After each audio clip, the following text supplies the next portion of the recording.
Dr. Fadwa, we have the pleasure for having you on AUCTV today. Thank you for your time. Thank you for letting us interview you. It's a joy to be here. Thank you, Dr. Fadwa. So let's start with the paper or the research that you do about Nuba in October 1962. You said that if the government didn't listen to the anthropologists and academics, it could risk to repeating the mistake of the past.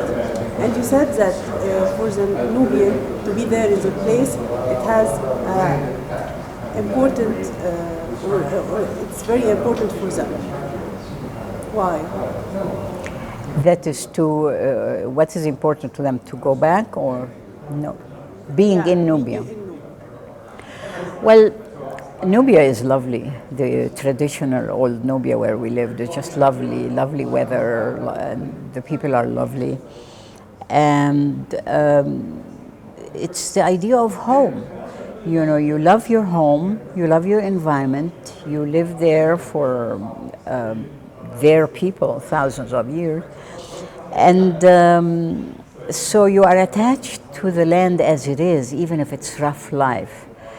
Very few really felt they wanted to move, but they were accepting the government decision they have to move, and the young people in particular felt that there may be a better life for them, because at that time the men in the community were all in Alexandria and Cairo and the cities working. They were not in the village. The village was some older women and you know, a few younger women. They were depleted, the community. So essentially they themselves were already moving, but they had an attachment to the land, the way the Egyptians are attached to their country, to the Nile. They want to live near the Nile. So they loved it, and some people, in fact, just a few days, older people, a few days before the mass movement by the government, died. It's almost they willed themselves to die. They didn't commit suicide, they just died. They wanted to be buried in their home. And that is not unusual. That is not unusual. We were trying to, knowing that the government will do it anyway, and it was a really rough life to live on rocks and very bad terrain and no livelihood really. We had no decision other than we decided that we will keep a record and study the Nubian way of life so that it's not lost historically.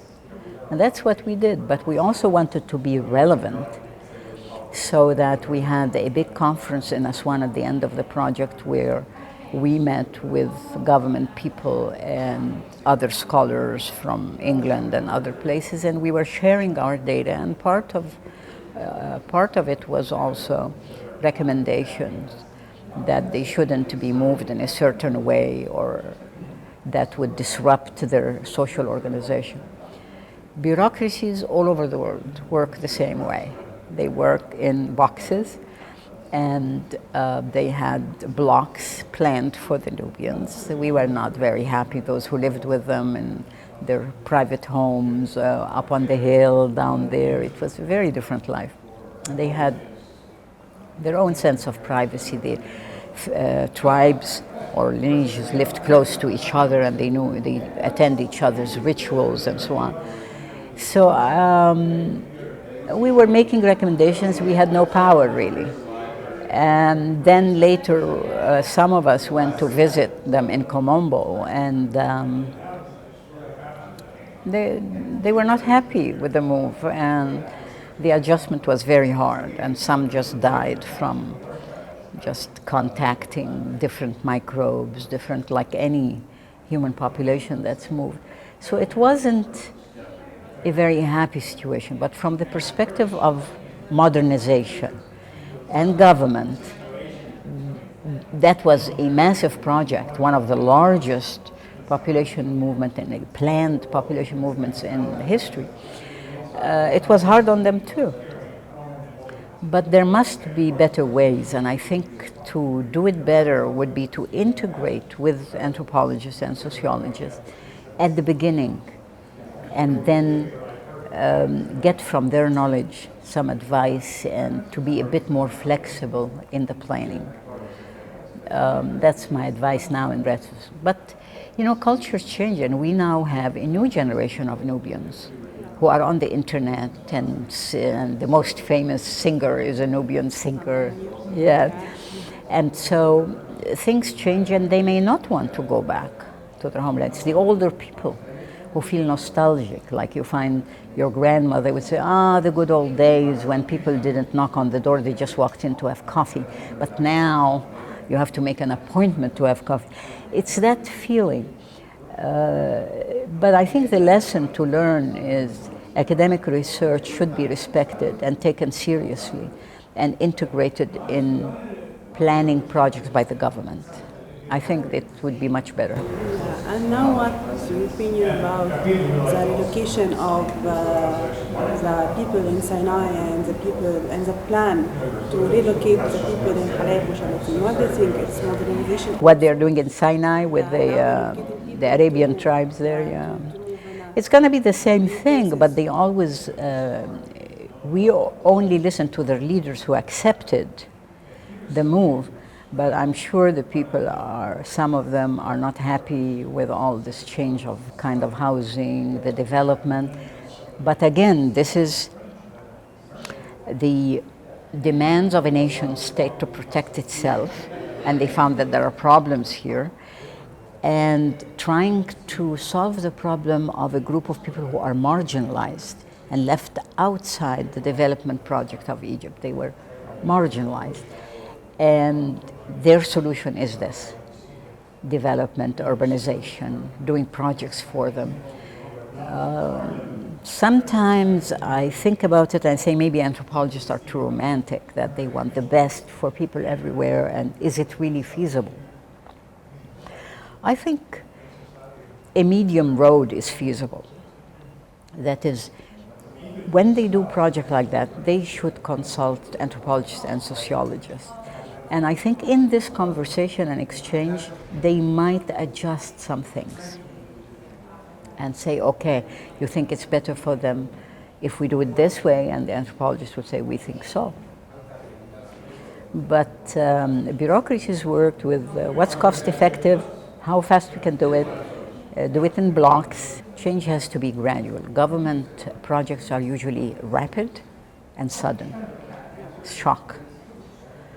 But the young people adjust better because they are moving into a different life, and they are all on the internet, and they want to be singers like their role model in Nubia or the Arabians. So it's a problem everywhere.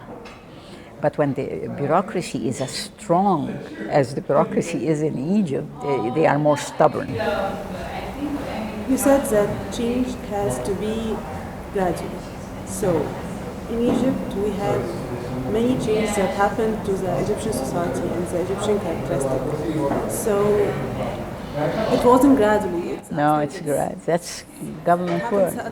Yeah, who has the time? I mean, the government wants development. They want the people out of the slums. Many of the people of the slums who were put in these apartments went back. They said, we don't feel comfortable here. But they're counting on the young people. The young people say, now I feel human, because I get running water and I get, so it's mixed. The youth, mainly.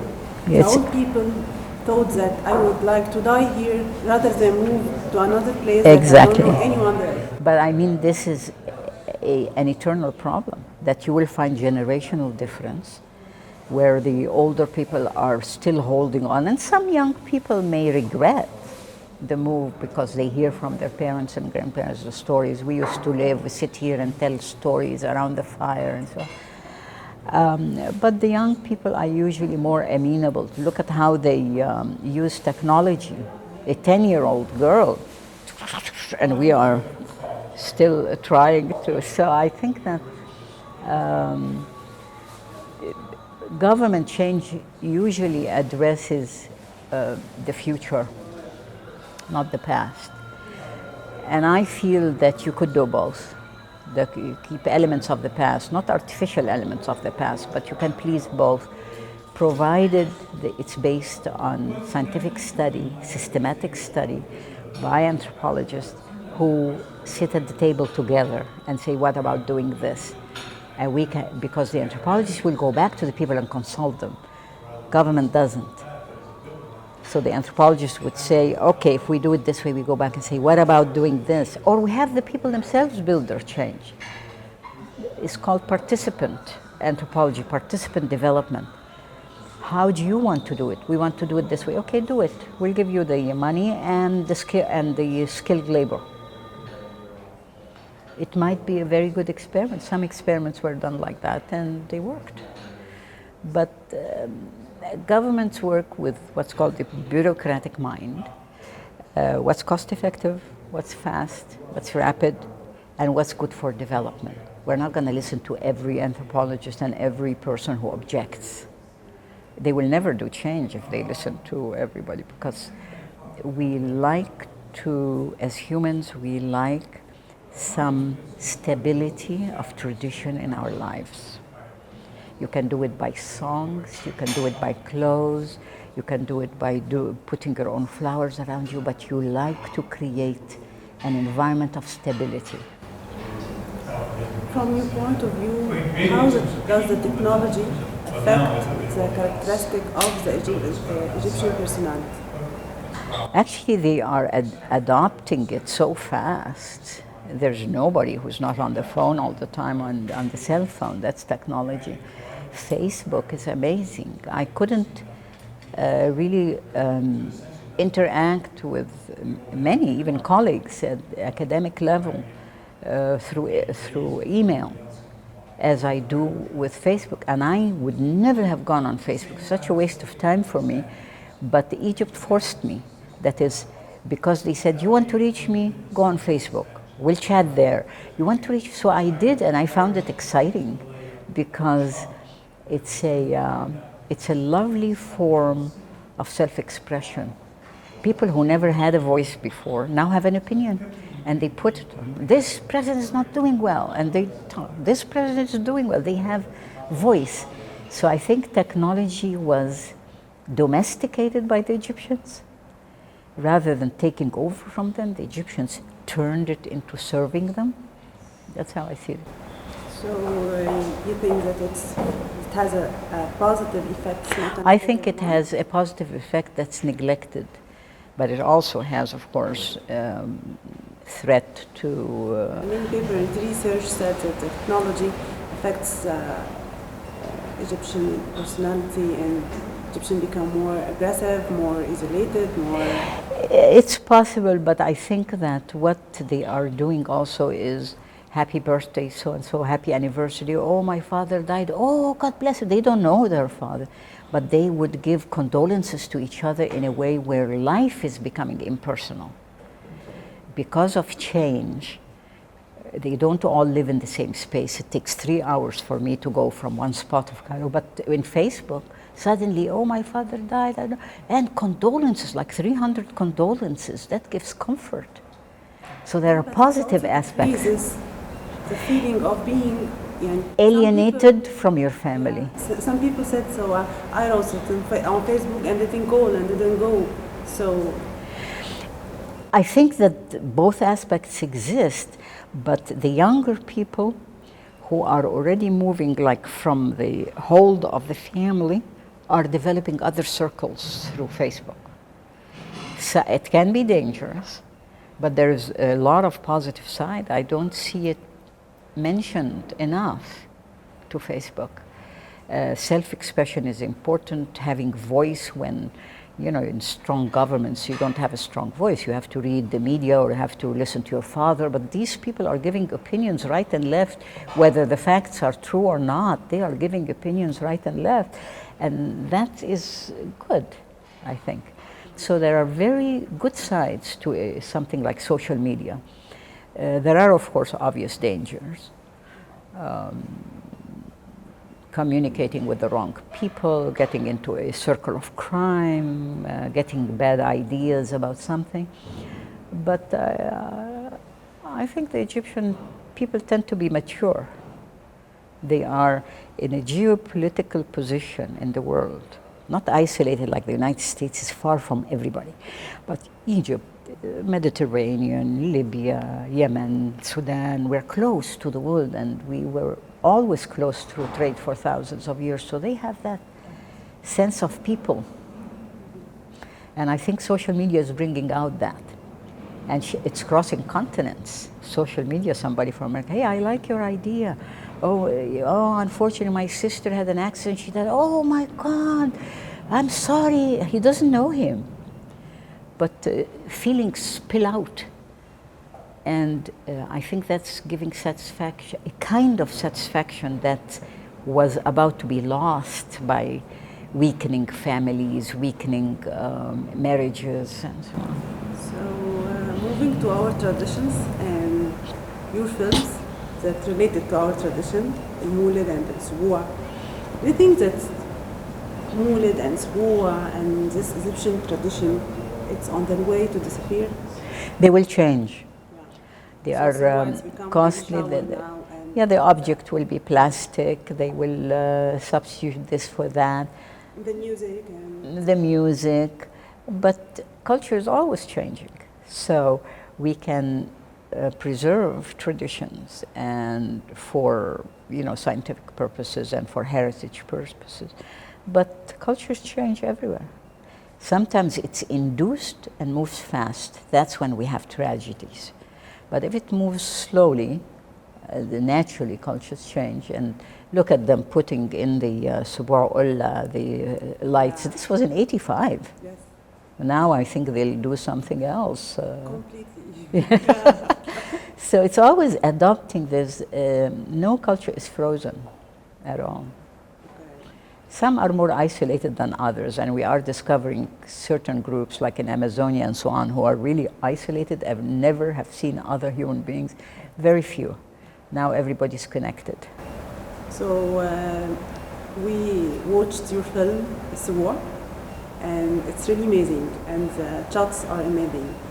For you as someone that has no background about filmmaking and all this, what are the difficulties that face you while?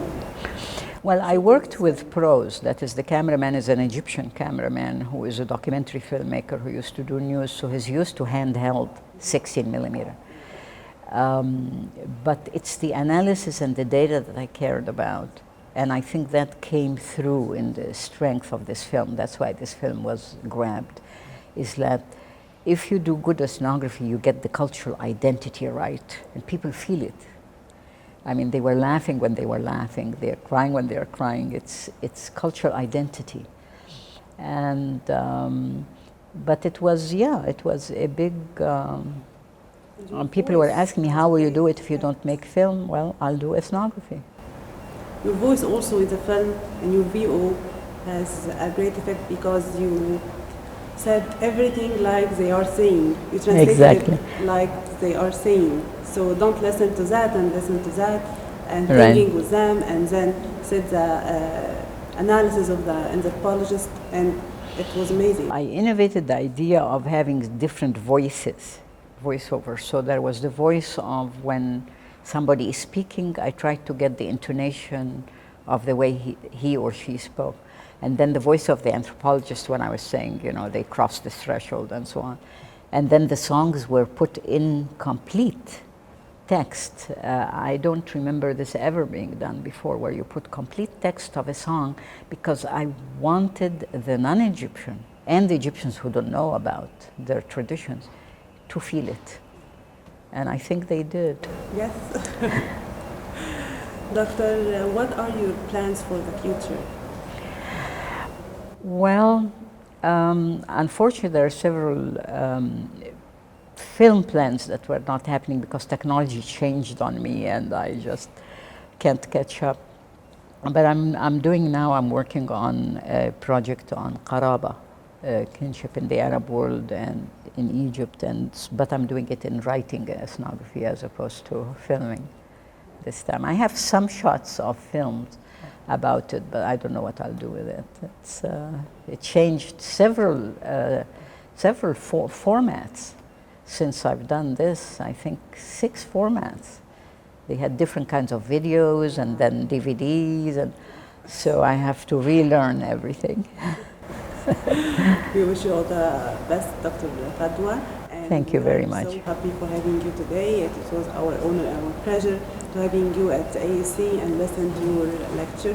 Thank you, and we hope to see you again. You are welcome, and I'm very happy to be here. It's my home, you see. Thank you.